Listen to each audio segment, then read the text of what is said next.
Welcome back, believers and non-believers, to part 2 of our conversation with Isaac Weishaupt.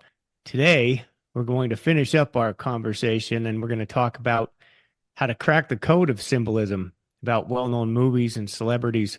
Plus, we share our thoughts on cryptocurrency, of course, and get into some of those conspiracy issues. Shaun, are you ready to roll with this? I sure am, Billy. Let's jump right back into this rabbit hole.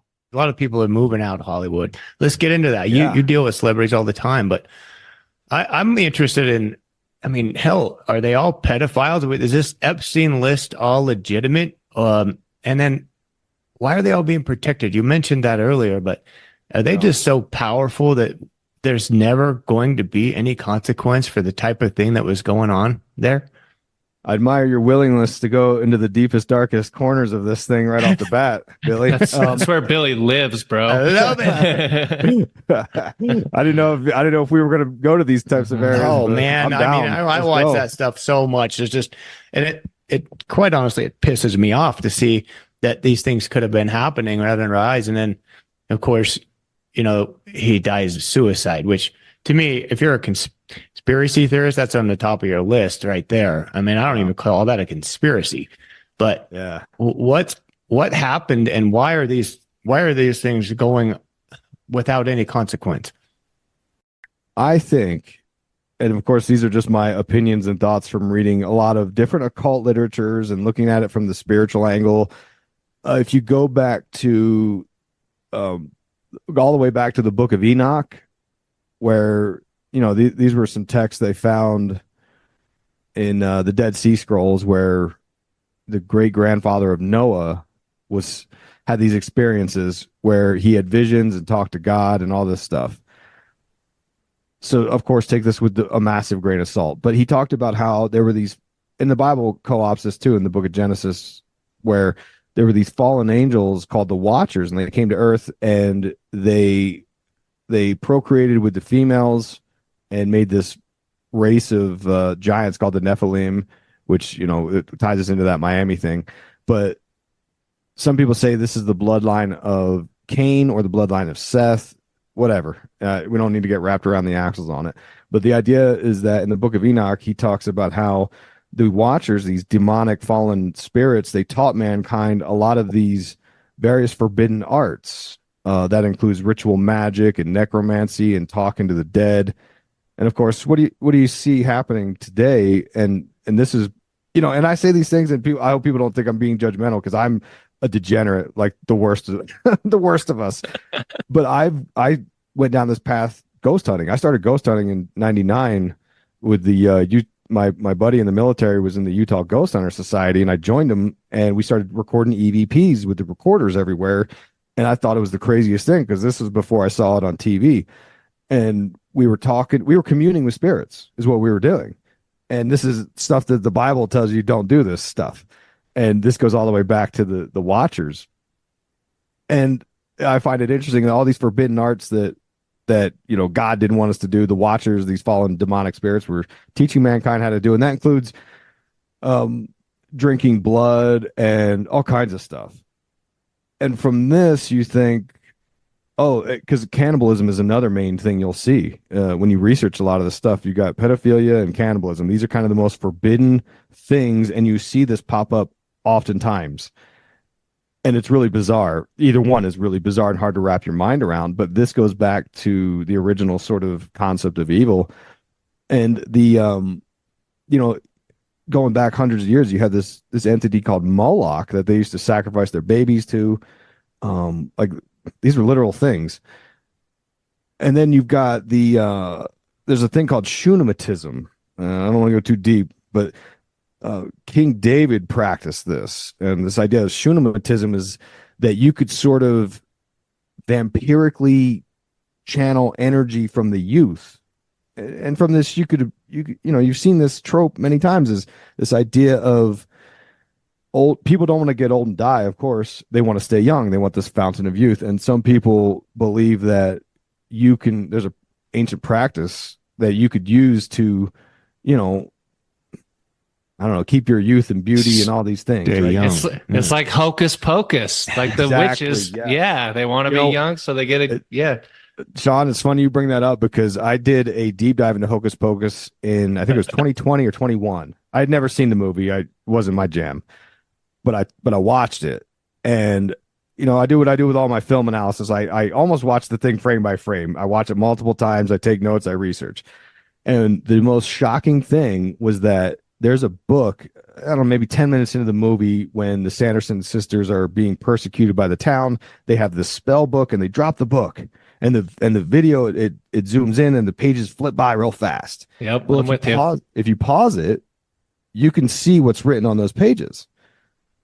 And I was able to find, I don't know I don't know if Disney makes the replica of it, but you can buy a replica of it online, and I did because I wanted to make sure what I was reading was what I was seeing. And it's a lot of Latin phrases. And I was looking up a particular set of Latin phrases, and the research takes me down this rabbit hole of this book that was written in the 70s, or maybe it was the 80s. You got to listen to the show, Shaun. You're going to love it. I'm on it. It's one of my most popular ones because it's really mind blowing. And in the book, that this phrase, I mean, I'm talking, I don't even know, 20 words in Latin. So there's no mistaking it. It wasn't like 2 words and I found them in a book. This is 20 consecutive Latin words, and they're in a ritual of where witches would, I'm going to try to keep it PG. Witches would do a ritual with Satan, and they would make sexy time with Satan in this like ritual while they chanted this Latin phrase. And that was literally in the Disney movie. That's in the Disney movie? In the book? Yeah, that's the original one. And of course, the whole storyline is where the witches, they're trying to harness the life force, the power from that young boy, I think. All the kids. They want all the kids in the town, but with that boy in the start. The girl. Oh, okay. Yeah, I don't remember the details, but it's something you see over and over and over again. And I do think that it ties into some of these occult beliefs of what these people are into, and it's really bizarre, and it's hard to wrap your mind around. It does make you mad because it's crazy that people get away with this stuff. Especially so there's bigger things going on than just the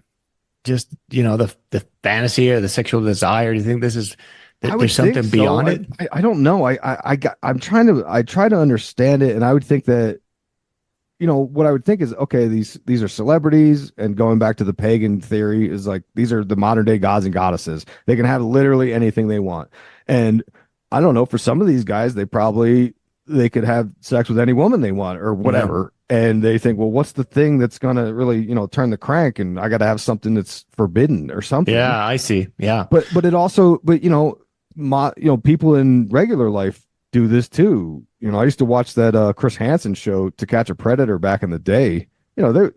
All walks of life were doing this, so it's not just the celebrities, but yeah, boy, it's a weird thing for sure. And I think that's also, again, around the same time period where people start questioning things, because you see the list of the people who are on the flight logs and people going to the island, and now everyone's coming out like, no, that wasn't me. And I went there for a picnic. Oh man, we were just doing a photo shoot. It wasn't anything. And that brings me to that movie Eyes Wide Shut. That was a powerful movie. That's Tom Cruise, right? And watched that show, kind of like, that was my first experience with some of these demonic type rituals. It's like a secret society. Yeah. Did you have anything to say about that when that came out? I've got a lot to say about Eyes Wide Shut. I wrote a whole book called Kubrick's Code, where I talked about various Stanley Kubrick movies where it seems that he's exposing this cabal, if you look at it through the right lens. And that was back in, I think it was my second book I wrote back in 2013 or 14. I wrote that, and I've learned a ton since then. So, I kind of, in a way, I'm embarrassed by the book sometimes. But I did have a whole section on Eyes Wide Shut. And since then I've done, I think, 7 or 8 episodes just deep diving into this movie, because there's so much going on there. There's also a book that was, some of the supporting research. I read a book by Arthur Schnitzler called Dream Novella. That's what this movie is based upon. Kubrick, his whole life, was obsessed with this story and wanted to make it his movie. This is going to be his magnum opus. And of course, it was his, in fact, last movie because he died, but right before it was released, which a lot of conspiracy people say that he was murdered, and I tend to believe there's some, that's very possible. Mm. And then, so you got the Dream novella book, and then there's a book, I think it was called just like The Making of Eyes Wide Shut, where they go through a lot of the ideas of how Kubrick made this movie. And what you'll see when you, because we surely can't go through all of the Eyes Wide Shut symbolism, but you'll see it seemed that he was exposing the elites, because there's obviously the mansion party scene where everyone's, wearing masks and they're having sex with women. Excuse me. But that is a play on Francis Dashwood's Hellfire Caves, which was a few hundred years ago. Same story. The elites of the town, they would meet up at these secret little caves where they did satanic rituals, and they would wear masks, because the idea is, the mask wearing is multifaceted. It's for one, it suppresses the ego and it lets you sort of take on a character. It's like what Halloween costumes are all about, and that's why it's fun to dress up for Halloween. You're kind of not yourself today. You can kind of be wild or whatever. That's one aspect. Another one is because they would do such debaucherous acts that they didn't want other people to see who it was doing it, was the idea. So that, and the Francis Dashwood caves, they had above the entrance to the caves, they wrote "Do Without Wilt," and this was from Francois Rabelais, and Aleister Crowley would later take that, and that would be his phrase for, because when you get deep into the occult realm, you find this guy Aleister Crowley. He was channeling aliens, and he was making up the new world order of how society was going to go. He died in 1947, and all the stuff he wanted society to turn into has in fact turned into that. But Eyes Wide Shut, it's a fascinating look at the elites, because you've got this sort of debaucherous, party. Then at the end, when Tom Cruise's character, Dr. Bill Harford, he's talking to Sidney Pollack's character, Ziegler, and Ziegler, if you listen to the dialogue, he basically tells Tom Cruise, like, you don't want to mess with these people, dude. Like, just mind your own business, go back to your little life. Mm-hmm. And the movie is fascinating. It's kind of long, it's kind of dry. In fact, I remember I drug my wife to go see it in the theaters when it came out, because I was really into Kubrick. I grew up watching Clockwork Orange and Full Metal Jacket and The Shining. And I remember at the time when it was released, it was supposed to be this really scandalous movie because Tom Cruise and Nicole Kidman were married, and it's like, oh, they've got this sex scene in the movie. And we went to the theater, and it was like 2 seconds long, and you're like, what is this? Disappointing. Yeah. And it was really weird. And I just remember walking out of the theater, which, I was, I don't know, maybe 19 or 20 or 21, I don't know. And I remember something grabbed me about the movie. It was a boring movie to me back then, but I also walked out feeling very like it seemed surreal, like there was something going on there. Mm-hmm. And this is before I ever thought about looking into any of this stuff. So it took deeper story. Yeah, that was my take too when I saw it. A couple other movies that I remember and this is more of the conspiracy stuff. But remember Mel Gibson and wasn't the movie called Conspiracy Theory? Yeah, I've never seen it, if you can believe you that. Haven't seen it. Okay. Well, he's kind of they portray him as more of a psycho. He's kind of, everything is conspiracy, and he locks his door like 4 different times, and he sets this I think it's like a toothpick on and he's always thinking people are coming to get him because he's got these theories, and he keeps all of his food and his coffee locked up in these things and canisters, and he has to count everything. It's a very interesting movie. I think you should watch that. Yeah, I should. It's probably trying to program the idea of what, this is what it looks like when you start looking into things. You start getting crazy. They paint you as crazy, but in the end of the movie comes out he wasn't.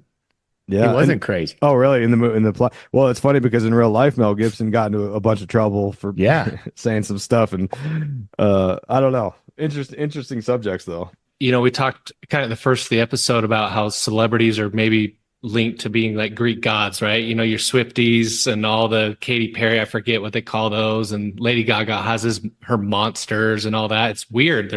They're literally being worshipped by people. But I find it weird when someone goes against the grain of the higher powers or the machine, whatever you want to call it, like Dave Chappelle. I mean, the dude went against the grain, started doing what he wanted to do, I think, instead of what he was being told to do. And then he went through hell, man. He went through the ringer. And so it's like, if you go against this higher power, you know, once you're in, then they can easily take you out. I think it's wild. Yeah. And that's the truth. And over the years, I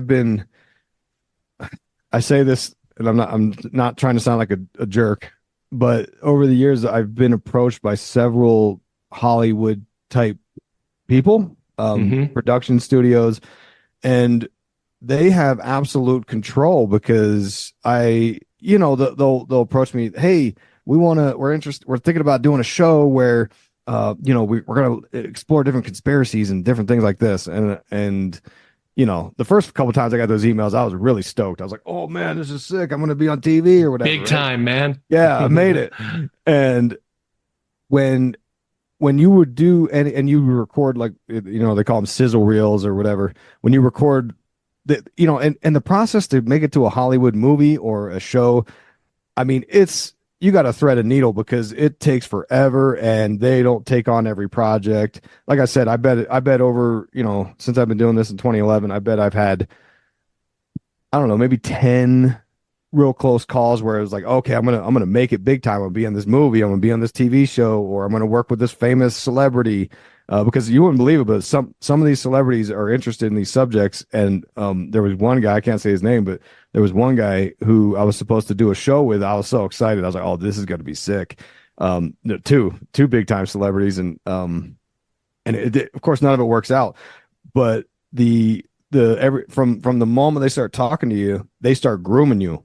And they start wanting they want to test you, and they want to see what you're willing to talk about. And a few of the times they would want me to talk about things that I didn't actually believe in. Like the one wanted me to talk about how I thought HARP was actually modifying the weather and creating hurricanes and earthquakes, because that's the conspiracy theory angle. And I said, look, that's the conspiracy theory. I'd love to come talk about it on the show, but I'm not going to sit here and say I believe this. And they were like, no, you have to say it. You have to sort of sell it. You have to be the conspiracy guy. And I was like, I'm not doing that, dude. Like, I don't believe, I don't, it could be, but I'm not, you want to talk about man being on the moon. I'll come on there and say, I don't think a man was on the moon, but, but it is a grooming process, and they control every bit of it from down to, you're going to wear this color shirt on this, and you gotta say these exact words. So I mean, I'm not shocked when I hear about these celebrities. If they don't toe the line, of course they get axed, because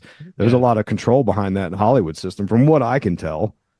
It looks like it. There's a lot of them leaving. I mean, you see them all the time now. And that's I think the reason we're seeing that is because I think that the internet has democratized a lot of things, and now you could run your own podcast. These celebrities can use their reach on social media and control their own destiny. They don't need people telling them what they can or can't do, or what they what they should be okay with. Because I imagine some of these folks, they go to big parties and they probably witness some things that morally they don't agree with, and they're probably like, dude, I don't want to have nothing to do with this town. I'm out of here. And I think that's why we see a lot of that happening.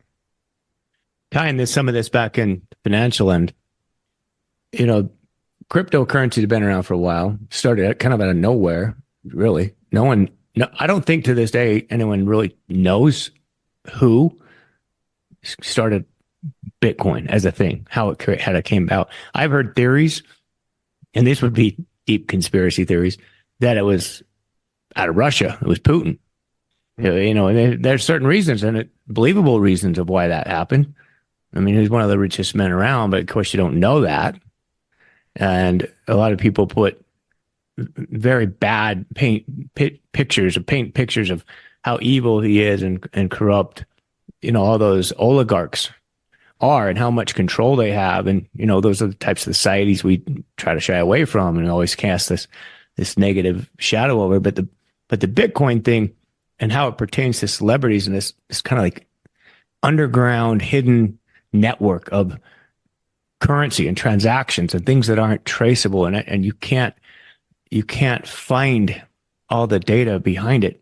So of course there's illegal drug smuggling, there's human trafficking going on, probably arms deals, and it's all done through these cryptocurrencies, which is to me why they're becoming so popular. Yet I still will never, at least the way I feel right now, I don't, and I can't find any legitimate reason to make that a recommendation for an investment, because to me, a currency should be what it's supposed to be, which is a store of value. It's something that keeps stable. So the dollar, the Federal Reserve is supposed to keep the currency stable. That's their mandate. Stable currency, stable prices, and full unemployment. That's their job. Now they've screwed it up royally in the last couple of years. That's just out there. We can debate on that if anybody wants to bring it back, but they've messed that up. What I'm trying to figure out is all these underground networks of transactions, things like that, and how they all work, and if we ever had regulations on these things. So the future of crypto, to me, is very suspect. The underground and the illegal operations are what's keeping that thing going. That's my view. This is a big can of worms here, Billy. In fact, you're the guy I would want to talk to about this, because I could be talked to either side of the Bitcoin argument. I'll give you the conspiracy, because a lot of conspiracy people are into cryptocurrencies, and what they would tell you is that this is a way of getting past the Illuminati or something like that. Because when you look at the foundations of the modern day, our central banking system in America, we've got the Federal Reserve, and that was started with John Rockefeller was part of the council or whatever that was called at Jekyll Island, that they were they devised the plan to, in secret, they did a secret meeting to create this Federal Reserve. And smart guys like you that know money and stuff, you could probably explain to me why it's important to have that and why that actually stabilizes the currency, and it's what leads to we live a pretty good life in America. Is it perfect? No, but what is? And you could argue that, things have been going pretty well since then. So that John D. Rockefeller knew what he was doing. But the conspiracy mind would say, no, this guy's the devil, and he's trying to. In fact, the house, the Rockefellers owned the cottage on Jekyll Island where they did the Federal Reserve meeting, and in the front yard was an ancient Indian burial ground that some people say goes back to the Nephilim giants that we were talking about earlier. Anyway, what's the name of that book? The name of that book on Jekyll Island, all about the Federal Reserve. God, I can't remember it. I own the book. It's a huge volume, huge. Yeah, I think I know what you're talking about. Oh my God! But it talks about all the problems, and it brings to light how that all came about, and how there was a lot of conflicts of interest. Let's just say that. Oh, interesting. It's a big topic, and I'm not educated enough to really know how to make heads or tails of it. Well, the financial end is another probably a whole show that we could create, because to us that's interesting. We see all the time what's going on around the world and the markets and the economy, and is it good? Is it bad? Nancy Pelosi's 65% returns last year. I mean, she's a genius. We've had people call and want to ask if they can get into her fund. Can we invest in the Pelosi portfolio? Yeah, I think there's an app where you can do that. I don't know if it's. They're trying to follow every move. Yeah. But it's interesting that they can trade on that news. Yeah, and then there was proposals that they ban stock trading for Congress people, and of course that's not going to pass. But anyway, like they're going to maybe implement term limits. You think that's going to go through? No, man, they're not gonna change the system at all. I don't think. I'm pretty negative when it comes to that. Works too good for them. Yeah. Why would they take themselves out of power, right? Yeah. Right, exactly. But yeah, finances was Let me stick to crypto. So crypto, from the conspiracy point of view, we like that because it takes, because banks and the way we used to do things, you have that trust system where I put my money in the bank and I trust that they're going to manage it okay, and like if I need it I can get it out, whatever. And the cryptocurrency is a more of a, I don't know, libertarian thing where it's a trustless system. I now hold the keys and I can get into my stuff. But what I don't like about it is it's like, yes, but then now you can lose your password and you lose all your money, which kind of sucks. But the conspiracy people like it because they say, well, the ledger, the blockchain ledger, everyone can see it, and that's what makes this the greatest thing ever. But the problem is most, I'd argue most people are not that good with technology, myself included. I have a ton of cryptos. I bought a ton of cryptos, and some of it's really dicey, and I pucker up sometimes because I'm like, man, I don't know what I'm doing, and I don't know who I would call if something goes wrong when I send this crypto to this wallet or whatever, and things crash, and the FTX thing, and what is it, Mount Grok, people lose money on their cryptos all the time. Like it's if that was the American banking system, this place would be chaos. Oh yeah.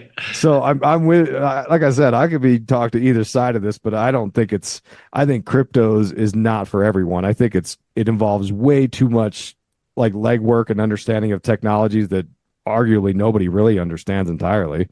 Like Carl Sagan warned us about. Carl Sagan warned us about this with technology. Like, the problem is everyone, you need a group of a panel of experts to understand one piece of technology. Like that's what he was worried was going to happen one day, and that's where we're at. And that's exactly what I wanted to say is that I grew up on a farm, so I don't claim to be the smartest or brightest or tech genius at all. Matter of fact, I need to know my limitations there, and every day when I come to work, they remind me of just how many limitations I have around here. But I've been around long enough to see the young generation get maybe a little too cocky with what they believe and what they think, and they've reinvented the wheel, so to speak. And we saw that with the subprime mortgage collapse in 08, 09, with all these sophisticated Harvard graduates. And I'm not just trying to pick on Harvard. I think it's a lot of these elite Ivy League universities that try to train these finance execs, and they all want to have their moment, their name, the big splash. So they come out, they create these new packages, these new vehicles, if you will, for investment. And they created that out of nothing. It didn't need to be created. They created these packages, subprime mortgages, package them up into these terrible investment structures, and they're garbage. And when you put garbage in with something of quality, it's going to contaminate. It's all going to be garbage. So that's what ended up happening, and it blew the whole system up. And hey, a lot of people were complicit in that. So I'm just kind of ranting here, but from the banking industry to the mortgage company, they didn't want that party to end. They were promoting the hell out of it. Get the houses going, sell them, no money down. Government was right behind it. Fannie Mae, Freddie Mac promoting home ownership. And then you had, of course, the construction industry. Why would they want that in? So everybody had a hand in it. And then they were promoting, let's just do some spec homes. Everybody needs this. So what I'm getting at is when everything changed, people think they found a new way, a new method, and they're going to retire on these cryptos. This is what I say doesn't work, Isaac. My opinion is that when everything looks like it's too easy, and people now seriously, they think they're going to stick 5 or 10 grand in some of these cryptos, and they're going to retire in 10, 15 years with $5 million. And I know that some of them early on in Bitcoin, they made that kind of money, but I don't see how in the world that possibly is sustainable. It's like they say, well, they don't make them anymore. There's only so many of them. And I understand the Bitcoin concept theoretically with this blockchain technology, which I know is not going anywhere. It's here to stay. It's useful. What I question though is what should the value be for something that you're going to use as a store of value, should that be considered an investment? What does it produce? Is there earnings? Does it have a business? Does it have employees? Does it pay a dividend? And this is like buying all the gold and sticking it in your back storage room and looking at it. And then, back in the day, people love that because gold is very rare. Keep it. You can exchange that for something down the road. And I don't know, new generation looks at gold and they laugh at it. They'd rather have the Bitcoin you can't ever touch or see, but it's somewhere stored somewhere in this space. And it just doesn't ever give me any good quality feeling of ownership. It's like what the hell were those things? The monkey images and all those NFTs. Yeah. Oh my hell. What the hell was that all about? Yeah. Yeah. And I'm in my 40s, so I can see your perspective and I can see the young people perspective. I've actually gotten into investments in the stock market the last couple years, and I've read several books like Peter Lynch, and I could see how you would be uncomfortable investing money into that kind of into cryptos, because when you're researching stocks and looking at the financial sheets, at least from my idiot perspective, trying to understand if a company's do the liabilities outweigh the assets, or how's the projected growth look, that kind of thing. Like, you've got all these things you can look at, whereas Bitcoin, there's just this fantasy of, they're just going to make less and less, and you better make sure you have some. It's kind of weird, right? Because there are exceptions, but you basically can't buy anything with it right now. It's not like Amazon takes Bitcoin, which is also part of the conspiracy thinking, because it seems like the banking system wants to make sure cryptos don't become this, viable thing. Well, it could hurt the dollar. Imagine if we changed currency. We decided dollar's no longer going to be used anymore. It's going to be only digital, and it's going to be Bitcoin based. Hell, the dollar, you just burn them up. But when shit hits the fan, what do people want to do with their Bitcoin? They want to convert it back to dollars. That's the currency that people know they can rely on, at least. And it's funny because it's a piece of paper. So you kind of go back in time and think, how did this all come about? Well, people actually grew comfortable in having all their worth tied up in a piece of paper. But it just basically, here's something that says I'm worth this. I can buy this good or service. And it's supposed to hold its value and be stable. But if the argument is that they don't make any more, then I would submit to you, get your $2 bills out, and those things should be worth a flipping pile, because they don't make any more of them. And so let's just start investing in $2 bills. I think you mentioned how you heard a theory that Putin was so there's a guy named Satoshi Nakamoto that was allegedly the name of the person who wrote the first Bitcoin concept paper. But that is interesting, because when you put it that way, it makes me think that, because when I first got indoctrinated into the world of cryptos back in 2016 or 17, a buddy of mine was into it, showed me how to buy them. And I wish I would have bought more, by the way. I spent a few $100 on Bitcoin, and I kept it, and it's worth thousands now. But I'm with you. I pucker up a little bit with this stuff, because I'm like, man, who knows? It could go away tomorrow. But the idea that a lot of people, I would say maybe anarchists and libertarians and people who don't like the idea of the U.S. government or the U.S. being an empire or whatever, I imagine they would have interest in making Bitcoin the new sort of universal standard, because that would, like you said, that would shut down the U.S. dollar a bit, and I'm sure Putin wouldn't hate that. So that's why one of those reasons that you start to wonder, is that possible? But then you wonder, is there a controlling force? And I know that you're supposed to be able to see this, and you're not supposed to be able to mess with this whole ledger thing. That's the technology, right? But see, again, I'm not smart enough to know that I trust that. I don't know that I can trust it somehow, some way. If you can invent it, you can probably figure out how to uninvent it or change it. This is where I am not comfortable. And probably just call me a dinosaur. That's great. I don't know. I might get left in the dark, and then everyone else goes on and becomes a multi-billionaire owning Bitcoin. That's fine. I'll just have to watch everybody party on. But I don't think I'm going to be. Well, like my thing is, if you want to do some shady business, use your cash.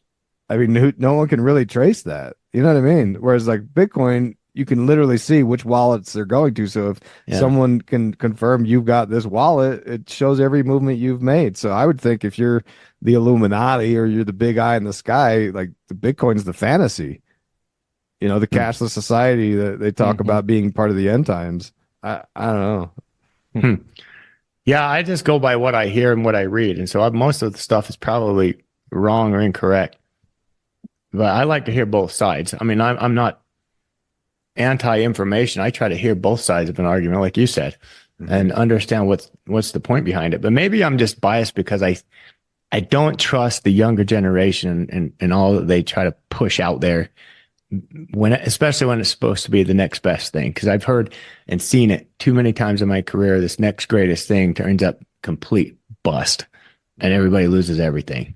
And the FTX thing, I know that it wasn't necessarily a Bitcoin going bust or broke, but it was a fraudulent company from the get-go, supposed to be pushing out this your money's safe here, or your crypto wallet is safe here, and they were that was a lie. And I know that can happen in corporate America as well. Hell, I followed a number of companies and invested in a number of companies that were lying and cooking the books. WorldCom, Enron. You can go on and on. There's a bunch of companies that have gone out of business because they weren't managing themselves properly. And this goes back to that argument we had earlier. It's trendy amongst the youth because I'm young enough that I can understand the youth. We bought our first house in 2008, right before the crash happened, and the housing market crashes, and we couldn't get out of the house for 6 years. We wanted to move. I was actually going to move to Los Angeles in when was it? 2013, I think it was. And we couldn't sell the house. We were $25,000 underwater, and we had put, I don't even know, 10, 20 grand into fixing up this house. And we were still way too deep underwater. And I was like, man, it's been 5 years. What the heck? And it screwed I don't say it screwed my life up, but it changed my life, and it's stuff like you get enough kicks in the face like that you're like, why? I don't want to be a part of this system, man. Like, this sucks. And like, why did this happen? Because some jerks on Wall Street were selling subprime mortgages. Why would I want to, like, part of me, because part of the allure of cryptos, is that you're moving out of that system and into a new system. And a lot, conspiracy people will even point to the dollar bill, the backside of the dollar bill, and to say, look, there's all this occult symbolism on it. You've got the owl in the corner, and the owl is the Bohemian Grove, where all the elites meet up every year. You've got the all-seeing eye, inside the pyramid, which is a Freemasonic symbol for God. And then it says the new world order on the bottom. It says Novus Ordo Seclorum, means new order of the ages. So there's appeal to cryptos. I don't know though. Is it the right path? I can understand where you're coming from. I totally do. I mean, and I appreciate those comments, because it's like a rise against that. And Shaun calls it the machine, a rise up against it. And I understand why people would want to do that. Sometimes you have to stand up for what you believe in, and whatever position. I don't agree with some of the young generation who just think virtue signaling anti-corporate America. They'd rather burn their dollars than have any exposure to capitalism, which I think is totally foolish.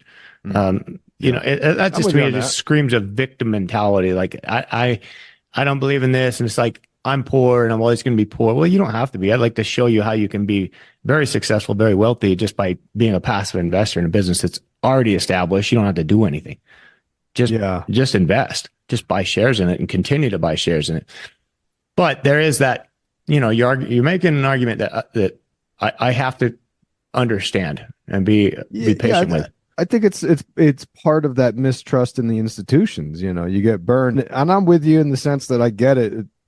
I don't want to see our capitalist system burned to the ground either. I don't think communism is a better system or something like that.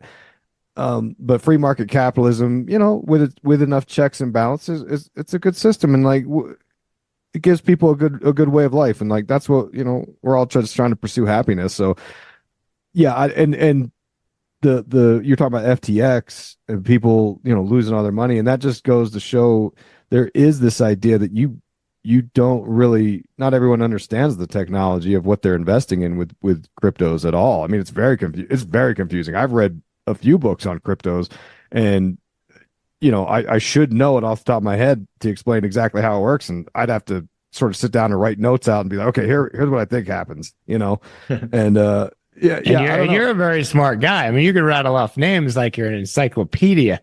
So I'm just sitting here in awe. Like, how do you remember all these names? Well, sometimes, yeah, it's wild. Yeah, so I don't know. It's an interesting story, especially given the recent press, Bitcoin surging back up again, and I don't know. I don't know what the people say. It's like, oh, the American Federal Reserve and the American capitalist system is Illuminati, and Bitcoin's the savior. And it's like, well, I don't know if I believe that either, because it seems like Bitcoin might be more of the system where they can monitor your every move, is what I would think. But well, what about if they go to a digital currency with the in the US? Does that scare you, or do you feel better about that? Oh yeah, yeah. I don't know. I don't know what to think of that. I don't know enough about the I've when I invest into the crypto, I'll hear what the idea is of what the project is, because sometimes you can cash in. I've certainly lost a lot on them too. I bought some NFTs that are probably worthless that I spent way too much on, because the NFT is an interesting idea. But yeah, I don't know. I'd have to see more about it. Well, that's what they're talking about going to, which potentially could be a competition for other cryptos. And there's a lot of antis out there, because they would say hey, now they're going to be able to track everything you do. They're going to follow every move you make. If you buy a gun, they're going to know about it. And that scares the hell out of a lot of conservatives. And there's other people that don't like it. I mean, this is a tough sale. Shaun always talks in the office about symbols, so I'm gonna I was gonna say, guys, damn it! I thought we were doing a podcast without investing. We're having a fun one here, but I know you got to tie it in there. Shaun. All right, reel it in for me. So symbolism. I mean, Shaun loves it. He is the Illuminati watcher in our office. And when I told him about you, he was so excited. He was so pumped. Awesome. What are some symbols that our listeners need to be prepared and watching out for? To watch out for, huh? Yeah. Well, yeah, and this is an interesting topic, because this is the gateway drug into conspiracy world, is the symbols, because you could talk all this crazy talk and it'll make people's eyes gloss over, it'll go over their head, or they'll just be like, wow, this is crazy talk. But when you talk symbols, then they see it for themselves, and then they say, oh crap, that is kind of weird. The all-seeing eye is probably the biggest one. You see it, celebrities they'll cover up one eye for no apparent reason, or they'll sort of do a thing where they make the OK symbol with their hand and cover their one eye with it. It seems like this used to be done more often than it is today, but it's still done. And I think it's because so many people were maybe talking about it, because it was supposed to be this subtle nod to other people in the, quote unquote Illuminati, that this person was a part of the system of pushing symbolism upon the masses. And I don't think all these celebrities are privy to the occult concepts. I think they're just doing what they're told to do. I think they're just at a photo shoot and they said, okay, do this, and they do it, right? But the all-seeing eye is a reference to the idea of being enlightened into the occult philosophies of the ancient mystery schools. And you can, depending on how deep you want to take all that stuff, it's hard to know how far to go with it, but that's one of them. Then another one would be the triangle or the pyramid. This is, and this is represented by symbolism that's not occult or Illuminati necessarily, but this goes back to Pythagoras. He started the first secret society basically in 500 BC. Whereas initiates, they would take these multi-year vow silences, and then he would teach them the philosophy of how the world was created and how God's mind works through symbols and numbers and geometry. Like his people would have a star symbol on their hand. I don't know if it was tattooed or not, but they would have a symbol on their palm of their hand of a star, a pentagram. But the triangle is it represents, in some ways it represents masculinity, some ways it represents fire. But another way it's depicted is the structure of the Illuminati. It's the structure that everyone on the bottom, they don't know what's going on the level above them, and so on and so forth until you get to the apex, and that's where the eye, of course, is shown. The eye is shown at the apex of the pyramid. That's the in Freemasonry, you'll see the symbolism of the eye, and to them they say, well, this is the representation of God, the grand creator. And when you look at the Freemason compass and square, you'll see the big G, and that G is supposed to stand for God. But yeah, and in ritual magic, they use the triangle. This goes real crazy deep. They call it the triangle of manifestation, where the magician will stand in a circle and they'll do a ritual and they'll channel a spirit into the triangle. And if you want to go into the alien theory, there's a guy named Peter Lavenda who wrote a book with Tom DeLonge, the guy from Blink-182. Yeah, I was going to ask about that.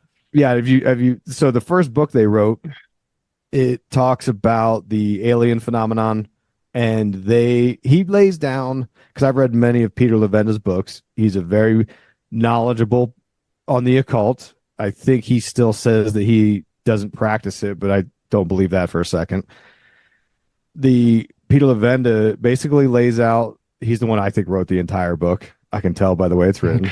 Tom funded it. Yeah, Tom just put his name on it. But Peter, he lays out Gnostic philosophies, and the Gnostics, they believed in a different version of reality. They thought that God was really the devil, and this world that we live in is basically a material hell, and we need to sort of find a way out of it. But in it, he throws out the theory that magically the UFO manifests itself through human intervention, and that's why you'll see the symbols of triangles and circles as the UFO, and it's almost like a magic ritual from their dimension into ours in a way where they'll manifest us and we'll manifest them. And anyway, it's interesting stuff. But yeah, it's all wild stuff. When you talked about like the covering the eye and stuff, I always think of this Katy Perry music video that she does, and it's kind of like Egyptian based, right? And she's covering her eye, and there's little like triangles everywhere. And I'm like, okay, fine.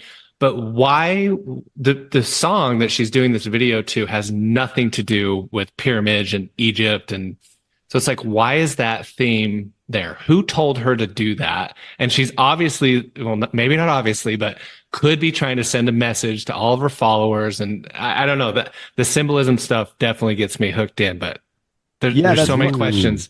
That's interesting you bring that up. That was her Dark Horse video. Yes. And when that happened, I remember when the video released, I was more into blogging than I was anything else back then. So I blogged an article about it. We were actually at an airport just wasting time. We had hours on the layover, and I saw the video and I thought, oh man, this is loaded with all this Egyptian symbolism of the occult. And I wrote a whole piece about it.